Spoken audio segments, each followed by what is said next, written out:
So today I'm gonna give you a raw, unedited feedback of my experience at the Waterfront Airport Hotel in Cebu. Take a look at this. Tignan nyo to.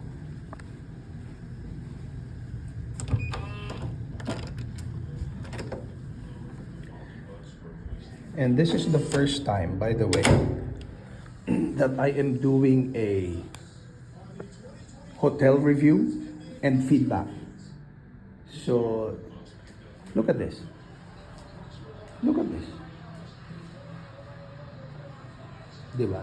So, ang binook namin dito sa Cebu is a premium, not premium, but deluxe room. So, it's a usual hotel. Pagpasok mo, andyan yung bed mo, and probably isang upuan, and then that's it. Pero kagabi, sabi sa akin nung front desk, "Sir, we are upgrading your room." Yan. So, tingnan naman ninyo gaano ka masisiyahan sa ganito, di ba? It's got its own kitchen. Yan.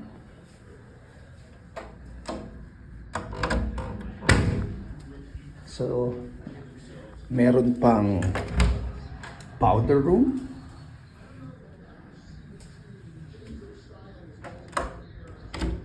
And look at this, you have an 8-seater dining table. Diba? Wow. To think na solo lang ako today. I'll be here for 2 days. 2 nights and 3 days. For a project, for a future projects. So you have this, you have a full living room,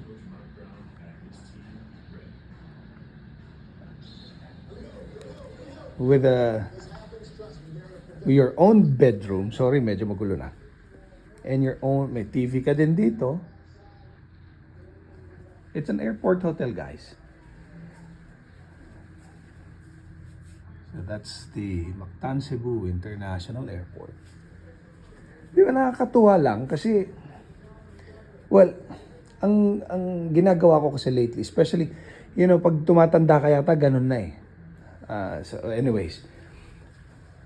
So it's got its own jacuzzi, that, di ba? Yun na, you see, may pinto pa yan, Ay, sorry po. Di ba? May pinto yan eh.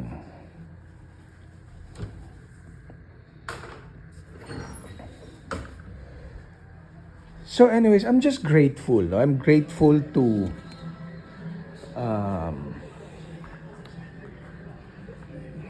let's take a look at it from a really wide. Yan, di ba? Laki. It's huge.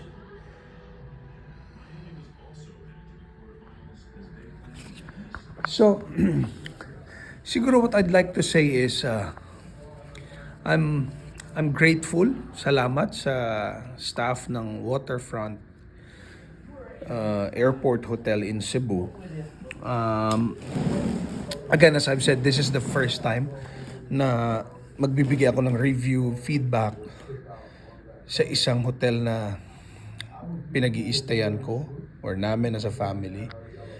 We don't normally do this, but I'm just, I just appreciate the hospitality na ipinakita nila. This is too big for me, guys, too big. But thank you for the generosity and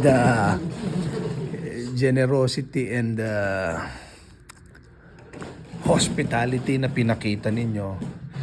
As I was saying earlier, siguro kasi nga lately, pag may pinupuntahan ako out of town, out of the country, as much as possible, especially pag business trips, I stay in the airport hotels kasi mabilis after you land, if you need to rest ka kaagad. Wala nang traffic na intindihan. You just walk out of the airport, to the hotel, to your room. Ganun din, pag pauwi ka na, hindi ka nagmamadali kasi you just walk to the airport from your hotel. So, pwede mong i-maximize yung oras mo sa isang lugar to the very last minute of na pwede kang mag-check-in and mag-board ng nasa boarding gate. Versus if you stay in the city areas, city centers, na you have to really prepare way early. Go to the airport way early kasi nga you anticipate the traffic and all.